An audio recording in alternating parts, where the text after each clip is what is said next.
Βρισκόμαστε στο Αττικό Ζωολογικό Πάρκο και η σημερινή μας επίσκεψη είναι αφιερωμένη στο λιοντάρι της Αγκόλας.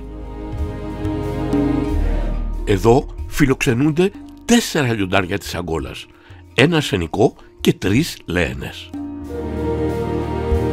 Θα αφιερώσουμε περισσότερο χρόνο να δούμε και τα 4 λιοντάρια. Εδώ βλέπουμε την πρώτη λαένα την ώρα του φαγητού.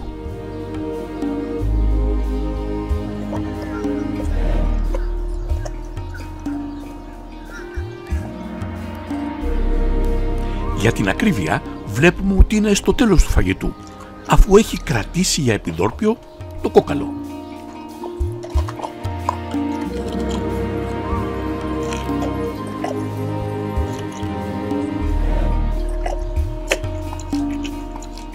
Ταυτόχρονα όμως στρέφει την προσοχή της να δει πού βρίσκονται τα υπόλοιπα μέλη της ομάδας.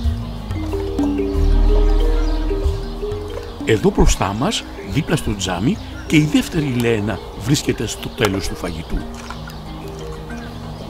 Είναι χαρακτηριστικό εδώ, όταν βρίσκουν την τροφή, είναι ιδιαίτερα επιθετικά με τα υπόλοιπα μέλη της ομάδας και αφού την διασφαλίσουν ξεμοναχιάζονται για να φάνε με ησυχία. Το λιοντάρι ως σαρκοφάγο αρπακτικό επιτίθεται σε όλα τα ζώα. Για τροφή του όμως προτιμάει τις ζεύρες, τα γνού, τους φακόχυρους, τα βουβάλια, τις ατιλόπες και τις γαζέλες. Αν χρειαστεί ακόμη, επιτίθεται και σε μεγαλύτερα ζώα, όπως είναι οι καμιλοπαρδάλεις και οι ελέφαντες.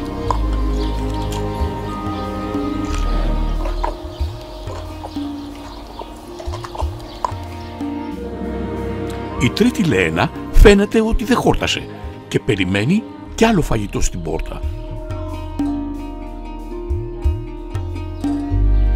Η λαένα είδε τις φίλες της, αλλά αυτό που δεν εντόπισε, όπως και εμείς, είναι το αρσενικό λιοντάρι που προφανώς είναι κάπου κρυμμένο και απολαμβάνει το γεύμα του. Μετά το φαγητό, η συμπεριφορά των λιονταριών είναι απόλυτα προβλέψιμη.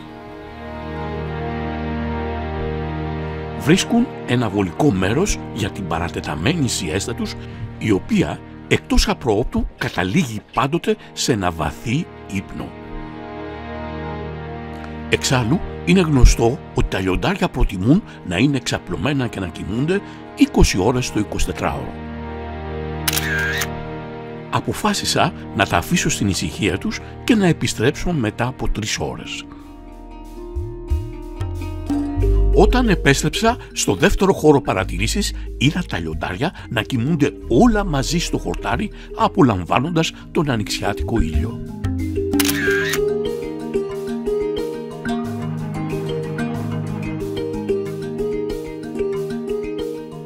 Φαίνεται ότι αυτή την εποχή το αρσενικό λιοντάρι προτιμάει να παίρνει τον ύπνο του έχοντας κοντά του όλα τα θηλυκά της ομάδας.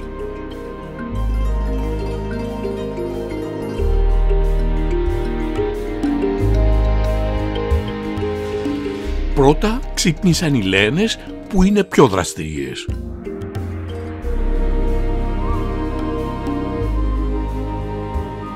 Τις παρακολούθησα και τις φωτογράφησα στην απέναντι γωνία, όλες μαζί να περιμένουν το ηλιοβασίλεμα.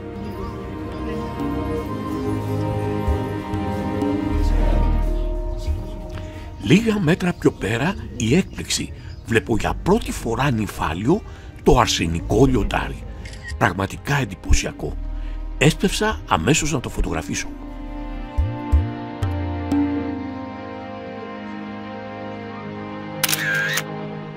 Έχει και το όνομα λιοντάρι της Κατάγκα ή νοτιοδυτικό αφρικανικό λιοντάρι, γιατί εκτός από την Αγκόλα ζει στη Ναμίμπια, στο Ζαΐρ, στη Ζάμπια, στη Ζιμπάμπουε και τη Μοτσουάνα.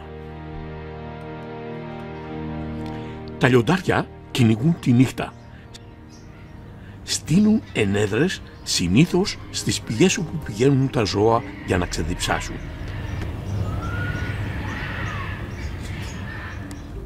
Πρώτα επιτίθενται τα θηλυκά, αλλά το πρώτο κομμάτι από το θύραμα παίρνει το κυρίαρχο αρσενικό. Το αρσενικό λιοντάρι της Αγκόλα ξεχωρίζει για την μεγάλη φουντωτή ανοιχτόχρωμη χέτη του. Και είναι αυτό το χαρακτηριστικό που το διαφοροποιεί από τα υπόλοιπα είδη λιονταριών που έχουν χέτη με σκούρα χρώματα. Έχει μήκος που φτάνει τα 2,5 μέτρα και ζυγίζει 250 κιλά. Παρατηρώντας εδώ το αρσενικό λιοντάρι της Αγκόλα, διαπίστωσα ότι όλο αυτό το χρονικό διάστημα παραμένει στην ίδια θέση και με νοχελικές κινήσεις ασχολείται με τον εαυτό του. Μάλιστα, χωρίς να μετακινηθεί καθόλου, από την ίδια θέση, ατάραχο, δέχεται την επίσκεψη μιας από τις 3 λένες που ζητάει τη συντροφιά του. Και βέβαια, το αρσενικό λιοντάρι έσπευσε να προσφέρει τις υπηρεσίες του. Εξάλλου, είναι γνωστό ότι το δειλινό είναι η ώρα που πάντα η ομάδα των λιονταριών έχει τις τρυφερές της στιγμές. Λίγο πιο πέρα, η τρίτη λένα προσπαθεί να ξυπνήσει. Η τρυφερότητα αυτή μπορεί να προέκυψε ως ανάγκη υγιεινής, αλλά ταυτόχρονα ενδυναμώνει τη σχέση των λιονταριών στην ομάδα. Μάλιστα, βλέπουμε εδώ τη λένα να θέλει να ανταποδώσει με ένα χάδι στον αρσενικό, αλλά την εμποδίζουν τα τρομερά της νύχια. Τα λιοντάρια δεν έχουν συγκεκριμένη περίοδο ζευγαρώματος. Ζευγαρώνουν όλο το χρόνο. Οι λένες μετά από κυοφορία 3,5 μηνών γεννούν 2 έως 6 μικρά. Τα θυλάζουν 3 μήνες και τους επόμενους 9 μήνες τα μαθαίνουν να κυνηγούν. Έμεινα πραγματικά εντυπωσιασμένος, γιατί έβλεπα για πρώτη φορά αυτά τα άγρια ζώα να συμπεριφέρονται σαν ήρεμες γατούλες. Και βέβαια, κανείς δεν γυρίζει την πλάτη στο κυρίαρχο αρσενικό. Αυτό θύμισε στη Λένα με μια χειρονομία όχι και τόσο τρυφερή. Όλο αυτό το χρονικό διάστημα το αρσενικό λιοντάρι δεν έχει μετακινηθεί. Και έτσι, από αυτή τη θέση, θα πρέπει να περιμένω με υπομονή να γυρίσει προς το μέρος μας για να του πάρω ένα πορτρέτο.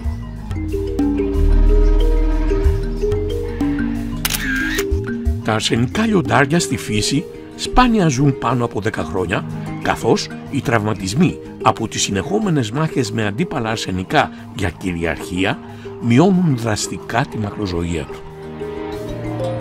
Σε λίγο ο ζωολογικός κήπος θα κλείσει και εγώ ίσα ίσα που προλαβαίνω να τραβήξω ένα τελευταίο πορτρέτο.